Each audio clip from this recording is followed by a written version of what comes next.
Joining me now is Democratic Senator Chris Van Hollen, who serves on the Banking, Housing, and Urban Affairs Committee. He also played Republican vice presidential nominee Paul Ryan during Joe Biden's debate prep in 2012.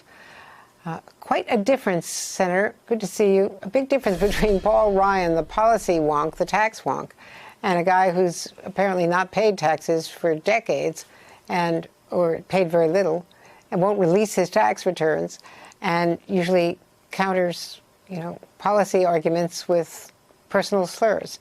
How do you prepare for that?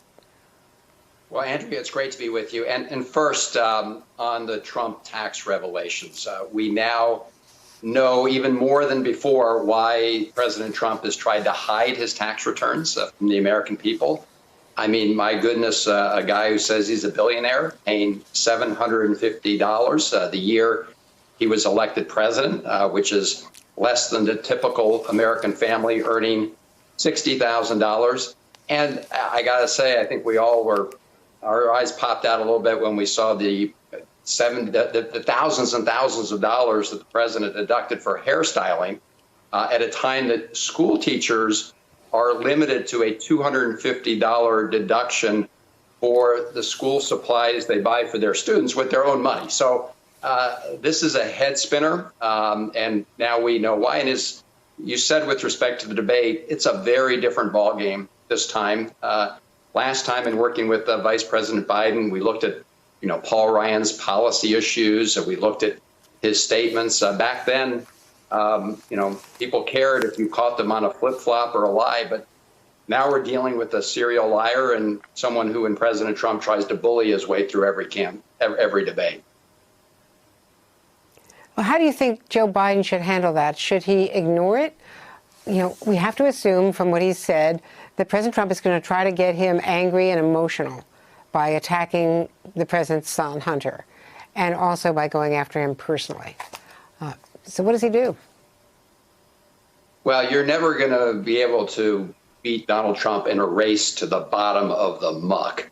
And what I think Joe Biden should do is really focus on his vision of the country, contrast what he will do with respect to COVID-19 and dealing with the health impact and the economic impact, relate that to what the American people are experiencing and contrast it to Donald Trump, who we know understood how severe COVID-19 was, but lied to the American people, and as a result, thousands more dead. I think it's up to the moderator, Andrea, to fact check the president, because if Joe Biden tries to do that, he will consume the entire debate time trying to swat down Donald Trump lies. So I don't think he should go down that path.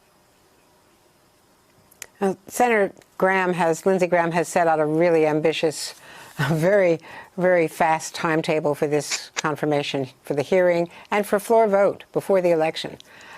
We see overwhelming, majorities of Americans in all the polls saying that they don't think that should happen, that they don't think that someone should be confirmed, chosen before the election, that it should be a choice for whoever gets elected. Do you think that she should, in the hearings, recuse herself, say that she will recuse herself from any vote coming up if it's a 4-4 court and she becomes the fifth member of the conservative majority that affects the election results?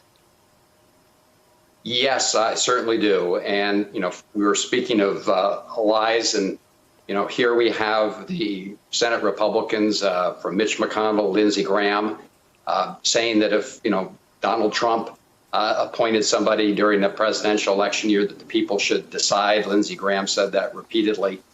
And now they're trying to offer up as an excuse the need to rush somebody to the court before a presidential election because you might need a justice to decide any disputed election. When you think about that, it's absolutely outrageous. Now you're talking about a president who has openly challenged whether or not he will support the results of an election and allow a peaceful transfer of power.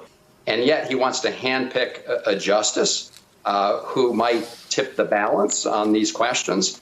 So, yes, for sure, she should recuse herself. That's a total conflict of interest. And it just shows that the president, in addition to trying to undermine the Affordable Care Act and take away a woman's right to choose, is determined to try to, play politics with the election results. Senator Chris Van Hollen, thank you so very much. Thanks for being with us today. Hey there, I'm Chris Hayes from MSNBC. Thanks for watching MSNBC on YouTube. If you want to keep up to date with the videos we're putting out, you can click subscribe just below me or click over on this list to see lots of other great videos.